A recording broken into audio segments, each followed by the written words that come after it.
Now, in Ukraine, the Battle of Bucha happened in the early part of the war following Russia's invasion and its attempt to take Kyiv. After a month of fierce fighting, Ukraine took the town back from Russia and in doing so uncovered evidence of Russian war crimes.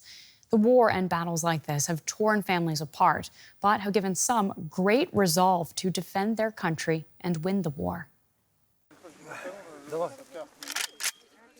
They call themselves the Witches of Bucha, an unofficial moniker that nods to a mystic sisterhood. Bucha because we are working in the Buchansky district, witches because all women are witches. These women are part of a nearly all-female volunteer air defence unit, trained to shoot down Russian drones in the suburbs where they live. Suburbs of Bucha and Irpin on the outskirts of Kyiv. These areas were unknown to most outside Ukraine before the war, but are now synonymous with some of the worst atrocities committed by Russian troops in the early days of the invasion. The women of this unit lived through it and survived. Each of us here has experienced something in our lives, something that the war took from us, something that cannot be forgiven. That's why this unites us all. Off the training ground, Tetiana walks us through those terrifying days in 2022. Russian soldiers stormed into Irpin in late February on their way to take Kyiv. This is where the first battles began. This is after they broke their column. The shopping centre looked like this. You can see it clearly here. Here it is. This building is burning. These are dead Russians. Tetiana's husband, Alexander, enlisted as part of the local territorial defence. These are residents of the city of Irpin, Bucha, ordinary residents, not military. These are volunteers who took up arms on the first day of the full-scale invasion and stood up to defend Kyiv and Ukraine in general. Tetiana and her children hid in a nearby bomb shelter with dozens of their neighbours as the fighting raged above ground. Where the yellow gate is, there was my husband's trench, where he held the defence. He was one of the first guys who met the Russians on the approach. After more than a week of fighting, Alexander made it back to the bomb shelter to beg them to leave. He said, "Tanya, please leave. Take the children away." I said, "I don't want to. I won't go without you." He replied, "You and I have different tasks. Your task is to save the children and protect them. My task is to protect the city." Those were his last words to her. 3 years later, she still carries reminders of that loss. This is all I have left. Portraits, military badges, and the very fragment that killed him. You know, it somehow gives me strength. There are moments when you give up and think, that's it, I can't do it anymore. And then I look at this fragment and I think, no, I can still do it. Instead of grieving alone, Tetiana has chosen active resistance. In wartime, we all change. We try to adapt to the realities of life. And the realities are that we have a war. That's why we take up arms. For Tetiana and others in her unit, survival has meant adapting to a new reality, one where they've had to take on roles they never imagined. I have lost my entire family. I have no one left in Ukraine. When I came here, I found my family. For me, this is really very important because a person cannot exist alone. Protecting not only their country, but also each other. Oleksandra Matviichuk is head of the Kyiv-based Center for Civil Liberties, which documents alleged Russian war crimes. I asked her how she was feeling on this anniversary of Russia's full-scale invasion of Ukraine. It's very difficult to be in a large-scale war for 3 years, but we have no other choice. Putin openly says there is no Ukrainian nation, there is no Ukrainian language, there is no Ukrainian culture. For 11 years, we have been documented how this words converted in horrible practice when Russian troops physically exterminate people in occupied territories, mayors, journalists, children writers, environmentalists, teachers, any active people of community. So we have no other choice, because if we stop resisting to Russian aggression, we'll cease to exist. And part of the work that you do is documenting what has been going on. In Ukraine today, how difficult of a task is it to keep this evidence safe? Russia uses war crimes as a method of warfare. It's instrument which Russia uses in order to break people's resistance and occupy the country. And that's why we face with enormous amount of crimes. But because we live in digital era, which a lot of digital instruments we have for current moment, probably is the most documented war in the human history. Only in our database, we have more than 81,000 episodes of war crimes.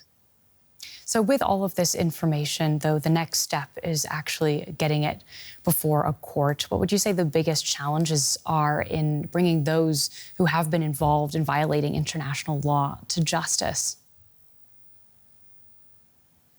I think the biggest challenge is leadership and responsibility, because there is law, there is politics, and there is gap.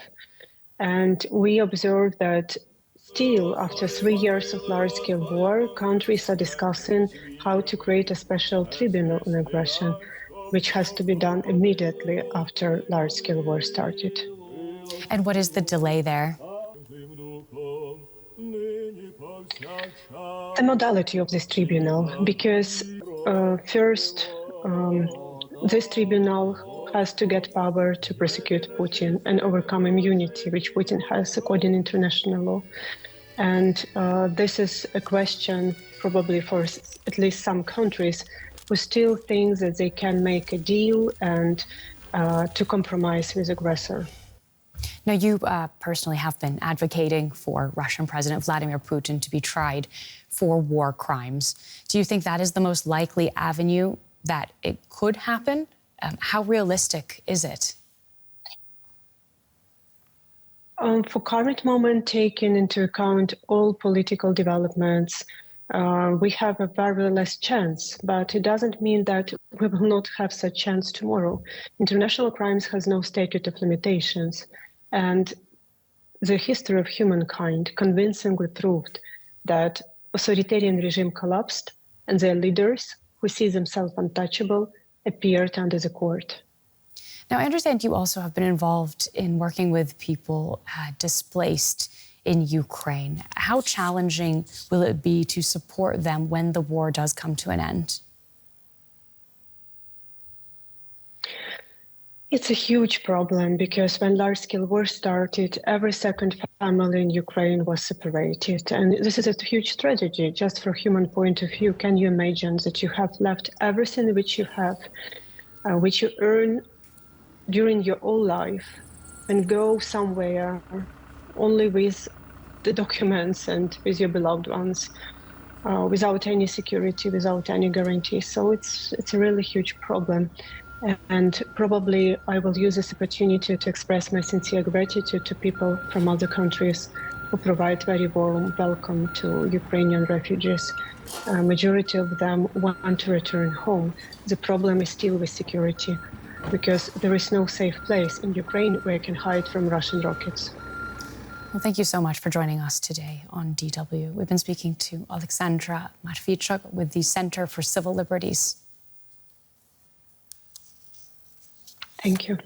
Let's get more now from Olexander Scherba, who's ambassador at large at Ukraine's Ministry of Foreign Affairs. He joins us now from Kyiv. Welcome, Mr. Ambassador. Ukraine is marking the 3rd anniversary of the invasion today, but it's in the midst of an uncertain relationship with the United States. Do you think Europe can compensate for the lack of US support? Well, first of all, we rely on Ukrainian people who have shown incredible courage in these 3 years, and they are the main reason why Russia couldn't accomplish in 3 years what they were planning for 3 days. We surely rely on Europe, and Europe has shown itself from its most noble side really preventing the genocide of incredible proportions in Ukraine. And it will be a chapter in European history Europe will be proud of. And we hope that America will stay on the light side and not switch to the dark one, because otherwise it wouldn't be the United States that we know.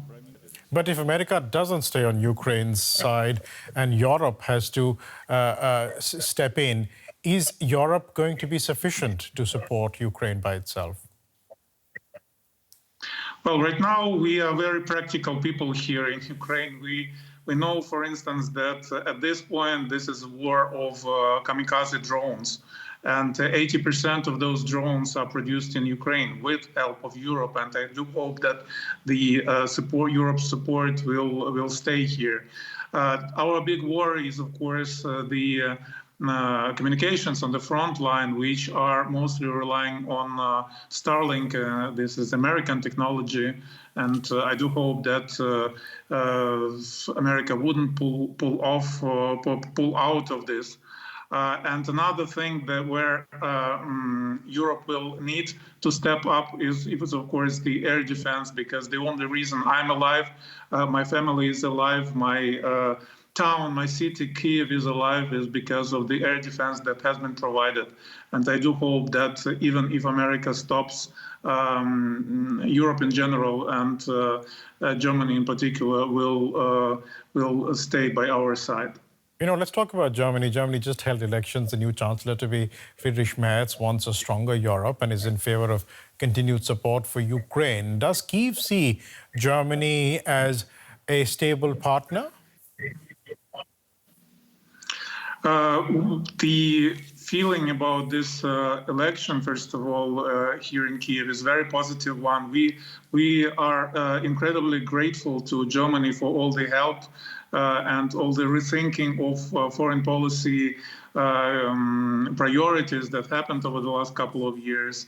But we had a feeling that under Chancellor Scholz, there were certain limitations to German leadership on the Ukraine issue. And we do hope that Friedrich Merz, if he becomes the new chancellor, will expand these horizons and will be the leader who is ready to make history in the time when history is made and when Europe needs a new Churchill. The US and Russia are currently engaged in negotiations so far without Ukraine and the EU at the table. What are Ukraine's options to get itself at the table?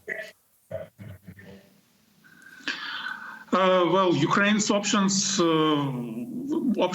to survive and to survive one day at a time. This is what we have been doing for 3 years already, and our tone with America is a very moderate one. We are trying to be as constructive as possible, and